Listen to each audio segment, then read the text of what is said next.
নমস্কার বন্ধুরা, নতুন একটি পর্ব দেখার জন্য সবাইকে স্বাগত জানাই। আশা করি আপনারা সবাই ভালো আছেন। আপনাদের ভালোবাসায় আমিও ভালো আছি। আজকে আমি একটি গরমের দুর্দান্ত স্বাদের রেসিপি বানিয়ে দেখাচ্ছি। নিম পাতা আর বেগুন দিয়ে নিম বেগুন। এটি খেতে দুর্দান্ত লাগে আর গরমের সময় মুখের একটু রুচি ফেরাতে এর কোনো তুলনা হয় না। এর জন্য আমি কিছু কচি নিম পাতা নিয়েছি, তার সঙ্গে বেগুন একটা নিয়েছি। এই নিম পাতাগুলোকে ডাঁটার থেকে সুন্দর করে ছিঁড়ে নিচ্ছি। এইভাবে পাতাগুলোকে ছিঁড়ে নিতে হবে আর ডাঁটাগুলোকে আমি ফেলে দেব, কারণ এগুলো ভাজা হতে অনেকটা সময় লাগবে। তবে ওই ছোটো ছোটো ডাঁটাগুলোও খাওয়া যায়, ডাঁটাগুলোকেও নিতে পারেন। তবে আমি আজকে ডাঁটাগুলো নেব না, ডাঁটাগুলোকে বাদ দিয়ে দিচ্ছি আর শুধু পাতাগুলোকে ছিঁড়ে নিচ্ছি। এইভাবে আমি সমস্ত পাতাগুলোকে ডাঁটার থেকে আলাদা করে নিচ্ছি। রেসিপিটি শেষ পর্যন্ত দেখার জন্য বন্ধুদের কাছে অনুরোধ করছি। আর এই রেসিপিটি কে কোথা থেকে দেখছেন কমেন্টসে একবার জানাতে ভুলবেন না, অনুরোধ করছি। এবার দেখুন আমার পাতাগুলো সমস্ত ছেঁড়া হয়ে গেছে। এবার এই পাতাগুলোকে আমি সরিয়ে রেখে দিলাম। এরপরে আমি বেগুনটাকে কেটে নেব। বেগুনটাকে কেটে নেওয়ার জন্য বোখার অংশটা বাদ দিয়ে দিয়েছি ভালো করে কেটে। এবার মাঝামাঝি একটা কাট দিয়ে দিলাম। একটা অংশ নিয়ে এইভাবে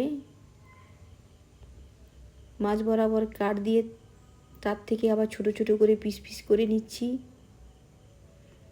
আপনারা আপনাদের পছন্দ মতো করে নিতে পারেন।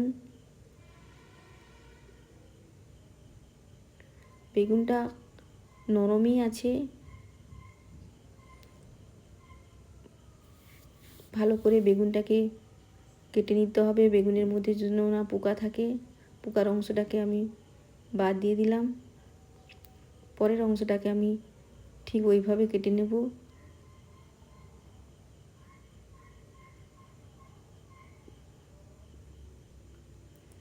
আপনারা নিম বেগুন না করে শুধু নিম পাতা ভেজেও খেতে পারেন। এই সময় নিম পাতা খাওয়া খুব জরুরি, কারণ খোস পচড়া হওয়ার সম্ভাবনা থাকে। কথা বলতে বলতে আমার বেগুনটা প্রায় কাটা হয়ে গেছে।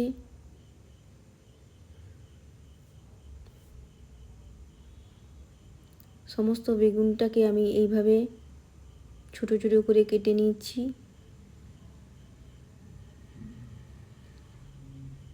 বেগুনের শেষের অংশটা আমি কেটে ফেলে দিলাম।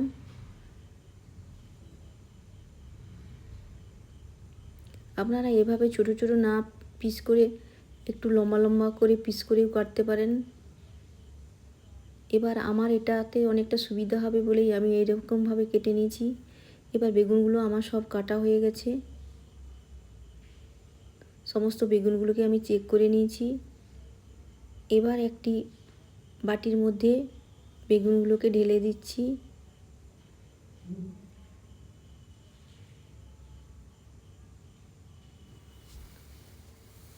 এরপরে এই বেগুনের মধ্যে আমি কিছুটা হলুদ আর কিছুটা লবণ মিশিয়ে ভালো করে মাখিয়ে নিচ্ছি।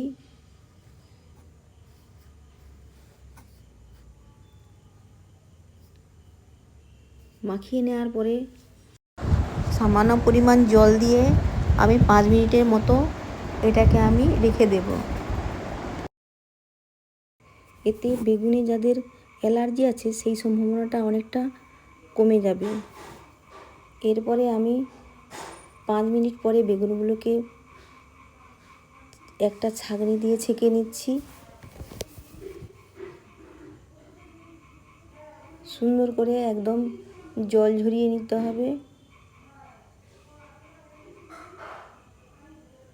এই জলটা আমি ফেলে দিচ্ছি,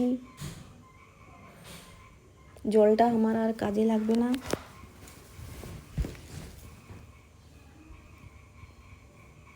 এইভাবে আমি বেগুনগুলোকে রেখে দিচ্ছি। এদিকে গ্যাসের উপরে একটা কড়াই বসিয়ে দিয়ে কড়াইটা গরম হওয়ার পরে নিম পাতাগুলোকে দিয়ে দিলাম। এই সময় আমি কিন্তু একদম তেলের ব্যবহার করব না, শুকনো কড়াতে নিম পাতাগুলোকে ভালো করে ভেজে নেব। 3 থেকে 4 মিনিটের মতন লো টু মিডিয়াম আছে, কখনো লো কখনো মিডিয়াম, এইভাবে করে নিম পাতাগুলোকে সুন্দর করে ভেজে নিচ্ছি। দেখুন নিম পাতা থেকে কি সুন্দর কালার চেঞ্জ হয়ে গেছে। খুব বেশি ভাজবো না, তাতে পুড়ে তেতো হয়ে যাওয়ার সম্ভাবনা থাকবে। এবার নিম পাতাগুলো হয়ে গেছে, এগুলোকে আমি একটা প্লেটে নামিয়ে নিচ্ছি। সঙ্গে সঙ্গেই নিম পাতাগুলোকে গুঁড়ো করে নিতে হবে, না হলে ঠান্ডা হয়ে গেলে গুঁড়ো হতে চাইবে না। একদম সুন্দর করে গুঁড়ো করে নিতে হবে। এইভাবে আমি গুঁড়ো করে নিয়েছি। এবার এটাকে আমি সরিয়ে রাখলাম। এরপরে গ্যাসের উপরে আবার একটা কড়াই বসিয়ে দিয়েছি। কড়াইটা গরম হওয়ার পরে আমি পরিমাণ মতো সরষের তেল দিয়ে দিলাম। এই রেসিপিটা আমি পুরোটাই সরষের তেলে করব। তেলটা গরম হওয়ার পরে বেগুনগুলোকে দেওয়ার পরে ভালো করে নেড়ে চেড়ে বেগুনগুলোকে ভেজে নিতে হবে। বেশ ভালো করে নেড়ে চেড়ে নিচ্ছি। এই পর্যায়ে আমি সামান্য পরিমাণ লবণ দিলাম। আগে যেহেতু বেগুনে কিছুটা লবণ দেওয়া ছিল, সেই জন্য সামান্য পরিমাণ লবণ দিলাম।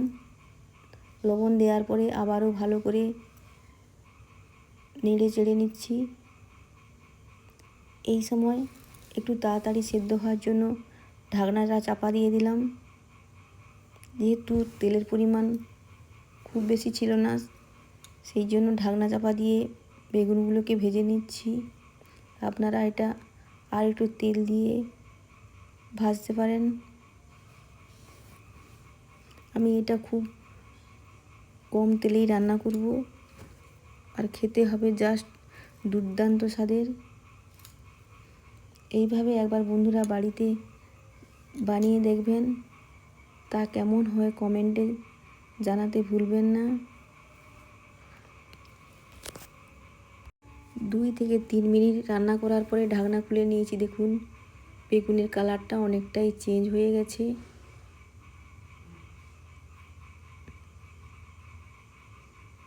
এইভাবে ভালো করে নেড়ে চেড়ে নিচ্ছি। এবার বেগুনটা আর একটু ভালো করে ভাজা হওয়ার জন্য আমি আবার একটু তেল দিয়ে দিলাম। তেল দিয়ে আবারও ভালো করে নেড়ে চেড়ে ভেজে নিচ্ছি। বেগুনের কালারটা পুরোপুরি চেঞ্জ হয়ে যাওয়া পর্যন্ত ভাজতে হবে। আবারও ঢাকনা চাপা দিয়ে দিলাম। 1-2 মিনিট লো আঁচে ভাজার পরে আমি ঢাকনা খুলে নিয়েছি। বেগুনটা অনেকটাই হয়ে গেছে। এরপরে আমি আর চাপা দেব না, বেগুনটাকে ভালো করে ভেজে নিয়েছি। দেখুন বেগুনের কালারটা অনেকটাই চেঞ্জ হয়ে গেছে। এর থেকে বেশি আর ভাজবো না। এরপরে আমি একটা প্লেটে সমস্ত বেগুনগুলোকে তুলে নিচ্ছি।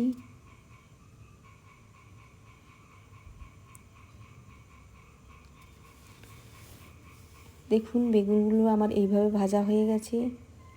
এরপরে ওই কড়াইতে সামান্য পরিমাণ আবারও সরষের তেল দিয়ে দিলাম। এরপরে 3 থেকে 4টা রসুন এর কোয়া আমি কুচিয়ে রেখেছিলাম, সেটা দিয়ে দিলাম। এক সাইডে একটা পেঁয়াজ কুচিয়ে রেখেছিলাম ছোট ছোট করে, সেটা দিয়ে দিলাম।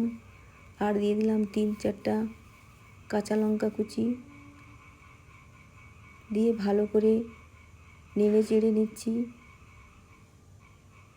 ভালো করে ভেজে নিতে হবে যতক্ষণ না পর্যন্ত সমস্ত মশলাগুলোর লালচে কালার আসে, ততক্ষণ পর্যন্ত ভাজতে হবে। এই সময় গ্যাসের বার্নারটা লো টু মিডিয়াম রাখতে হবে। দেখুন সমস্ত পেঁয়াজ রসুন থেকে কেমন সুন্দর তেল ছেড়ে দিয়েছে আর কালারটাও চেঞ্জ হয়ে গেছে। এর থেকে বেশি আমি আর ভাজবো না, তাহলে সব কিছু জিনিস পুড়ে যাবে, তখন টেস্টটাই আলাদা হয়ে যাবে। এরপরে ভেজে রাখা নিম পাতাগুলোকে দিয়ে দিলাম, দিয়ে আবারও ভালো করে সমস্ত মশলার সঙ্গে মিশিয়ে নিচ্ছি। এই পর্যায়ে আমি ভেজে রাখা বেগুনগুলোকে দিয়ে দিলাম, আবারও সমস্ত কিছু একসঙ্গে মিশিয়ে নিচ্ছি।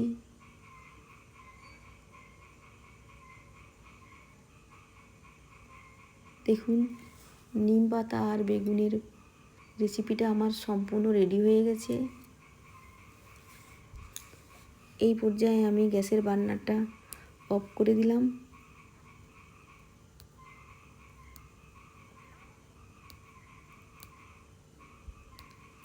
আজকের রেসিপিটি কেমন হয়েছে বন্ধুরা কমেন্টে জানাতে ভুলবেন না। এরপরে আমি একটি বাটিতে ঢেলে নিচ্ছি। পরে নিম পাতা আর বেগুনের ভাজা দিয়ে গরম ভাত খেয়ে নিলাম। রেসিপিটি কেমন হয়েছে তা কমেন্টসে জানাতে ভুলবেন না বন্ধুরা। ভালো লাগলে লাইক, কমেন্ট, সাবস্ক্রাইব করে পাশে থাকবেন। আর এতক্ষণ ভিডিওটি দেখার জন্য অসংখ্য অসংখ্য ধন্যবাদ। যে সমস্ত বন্ধুরা আজকে নতুন তারা আমার চ্যানেলটি সাবস্ক্রাইব করে পাশে থাকবেন অনুরোধ। আজকে তবে আসি, আবারও দেখা হবে অন্য কোনো রেসিপিতে।